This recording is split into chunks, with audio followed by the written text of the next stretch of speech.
Hi, I'm Erik Linask here in the TMC newsroom. We are here on the third day of our first IT Expo event in Austin, Texas. A great couple of days so far. Certainly looking forward to the final day here today. It's my pleasure to have on our program today Louis Summe. He's the CEO at Livevox. Louis, good morning. Thank you for joining me. Morning, Eric. I guess it doesn't come as a surprise to either one of us. A big topic here at IT Expo or at shows in general these days is cloud computing, cloud communications, what have you. Virtualization in cloud, whatever flavor you want to talk about. What does that mean for the contact center space?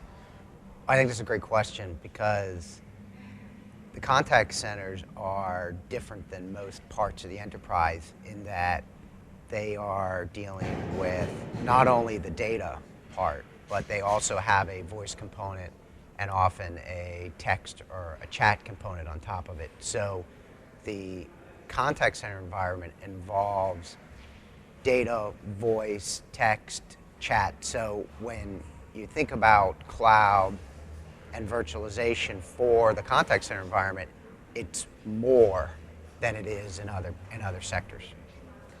So one of the big questions always as you move sort of upstream to the largest contact center environments, does cloud provide the capability to scale up as high as people need to?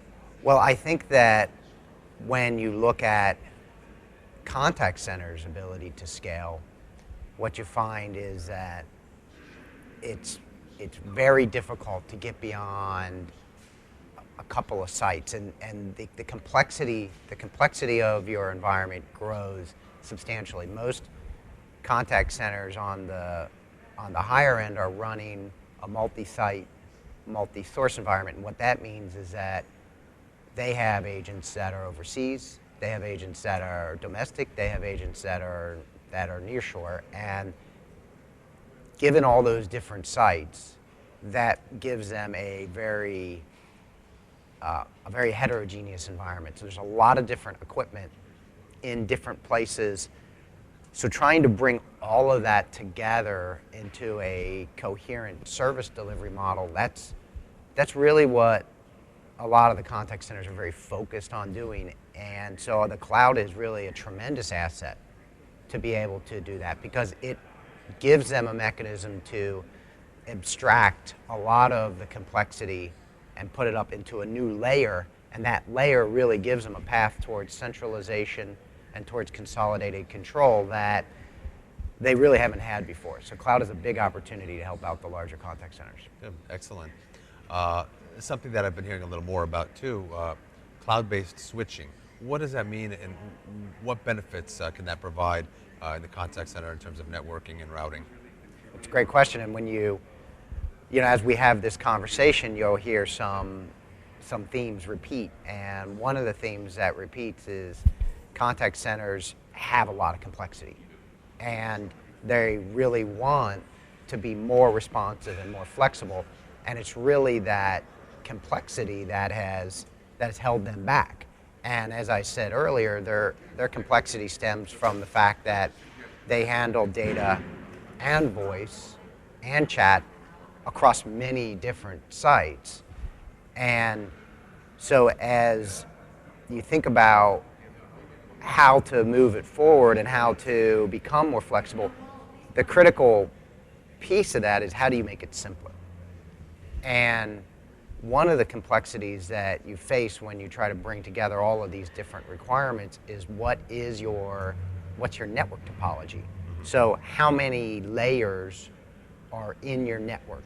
And the more layers you have in your network, the more complex it is and the less flexible it is. So what the cloud-based switching model does is really compresses the layers and moves the network from a multi-layer network into a flat network.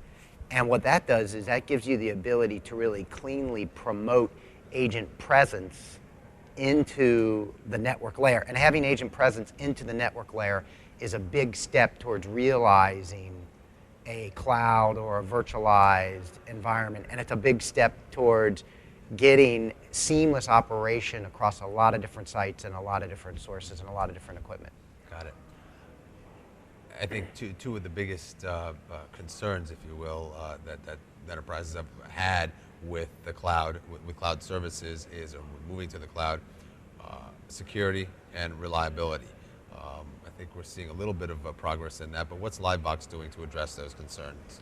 Well, I think that the original way that IT looked at the cloud-based solutions was with those questions, where, how reliable is it, and how secure is it, and what I think has evolved as people have looked at cloud and solution providers like Livebox is that if you architect your cloud solution, you can, if you architect it properly, you can actually get a higher level of redundancy than you can in a premise-based solution.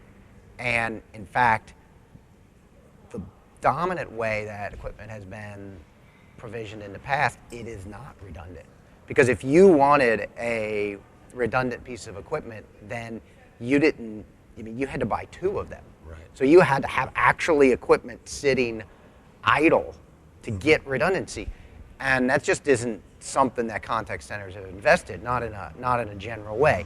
And so when you look at the cloud solutions like Livebox, which are actually multi-tenant solutions, the multi-tenant solutions have pools and layers, and with pools and layers in your architecture, redundancy is built in. It's a big part of how you provide that solution from a multi-tenant infrastructure. You can't scale without building in these pools, and then these pools build in that level of redundancy. And so the redundancy drives the reliability. And with the class of data center that you get from a bigger service like Livebox, you're really taking a step up on security, you're taking a step up on redundancy, you're taking a step up on reliability. And so it's really an opportunity for contact centers to advance on that front. So as contact centers, both larger and smaller, are considering moving to the cloud, moving to a cloud-based model, what are some of the things that they need to consider? What's a question or two that they really should be asking their potential partners in that move? Well, I think that one of the key questions that a client should ask a vendor is, about reliability and about redundancy. How are you architected? Because if a solutions provider comes in with a single tenant solution in the cloud, that really, from an architectural perspective, is not different than if you bought the equipment yourself and put it into your data center. Right. So that isn't really so much a change in architecture as really kind of just outsourcing the equipment. And when you look at that model, it's not really taking away the problems that you face today. So if you're looking for cloud and for virtualization to offer you a new, a better, a more flexible infrastructure, it's got to have a different architecture than what you have today. Don't expect things to get better if you do the same. And so I think that that's really a key distinction, is people need to look carefully about whether it is a multi-tenant architecture or whether it is single tenant. And if it's single tenant, how are they going to provide the redundancy, and how are they going to provide the scalability that gives you the opportunity to take all of your different contact centers in different places and put them together in a consolidated layer. Excellent. Louis, thank you so much for joining me, and have a great rest of the show. Great. Thanks, Eric.